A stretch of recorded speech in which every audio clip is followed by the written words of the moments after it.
c'est quoi le rôle de l'État? C'est quoi sa mission, surtout dans le partage de biens communs. Quand je parle de biens communs, je vois les richesses du pays.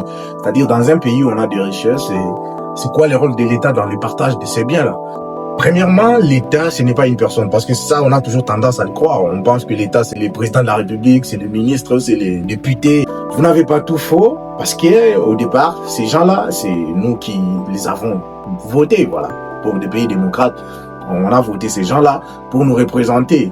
En amont, l'État, c'est toi et moi. Donc, l'État, c'est nous, en fait. Nous formons tous l'État congolais. C'est-à-dire les habitants d'un pays.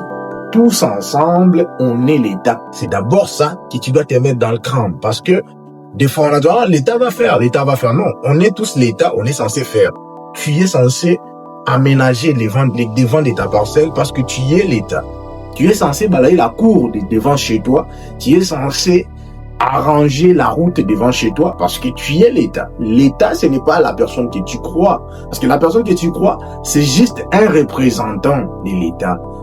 Une personne qui te représente, toi et moi. Parce que tout le monde ne peut pas aller siéger à l'Assemblée nationale. Tout le monde ne peut pas aller nous représenter en France. C'est-à-dire, par exemple, aujourd'hui, si on dit la RDC doit se présenter aux États-Unis, c'est pas tout le monde, tous les Congolais qui doivent aller dans l'avion et puis aller aux États-Unis. Non.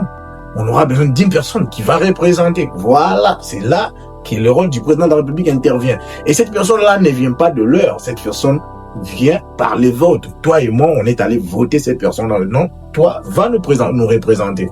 Et c'est très important. Son rôle dans les partages de biens communs, c'est là qu'il y a un problème. Surtout dans des pays émergents comme les nôtres, ça ne marche pas normalement. D'abord, le bien commun de l'État, les biens de nous tous, ce sont les biens qu'on est censé utiliser. Parce que dès que je suis né dans un pays, soit j'appartiens à un pays, je suis l'enfant de ces pays-là. Et ces pays-là est censé me donner du travail, ces pays-là est censé me nourrir, ces pays-là est censé me garantir la sécurité, c'est un peu parce que je suis né là-bas, j'appartiens à ce pays-là.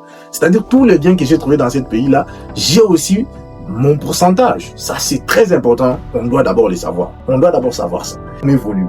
Donc, là où il y a des richesses, si on laisse à tout le monde d'aller prendre la quantité qu'il veut, c'est-à-dire, toi, tu pars, tu prends ta quantité, moi aussi, je prends ma quantité, physiquement, il y aura des plus forts qui, à ce moment-là, le faible n'auront pas accès à prendre ces mêmes richesses-là, parce que comme c'est le bien de tous et tout le monde peut aller prendre la quantité qu'il veut, et les plus forts prendront beaucoup, les faibles prendront peu.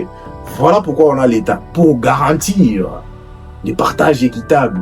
Mais une question se pose, parce qu'aujourd'hui on fait face aux politiciens qui deviennent de plus en plus riches et la population qui s'appauvrit du jour au jour. C'est-à-dire, plus les politiciens deviennent riches, plus la population devient pauvre. Alors, est-ce que on peut maintenant définir cette politique en RDC? On peut dire que non, nos garants de l'État garantissent un partage équitable des biens communs à tout le peuple, à tous les Congolais. C'est ça la question. Un politicien qui touche 20 000 $ ou plus et un enseignant qui touche 400 000 francs, est-ce qu'on peut aujourd'hui dire qu'on vit dans un pays, on est face à une politique qui garantit les partages équitables des biens communs dans la République? C'est à vous de répondre à cette question, parce qu'on est tous Congolais, on sait ce qui se passe du réel dans notre vie. Alors, répondez un peu à cette question. Et surtout, qu'est-ce qu'on peut faire pour donner la solution à ce problème? Parce que c'est pas un problème d'une personne. Je ne vise pas une personne. Je vise les systèmes. Je vise l'ensemble des personnes qui composent les systèmes. Mais s'il y a un système, c'est là que ça devient très dangereux. Qu'est-ce qu'on peut faire pour améliorer les systèmes? Alors, je viens avec une nouvelle vidéo. Pour la suite, comme je ne peux pas tout dire dans une seule vidéo, tâche de bien t'abonner, laisse-nous un like.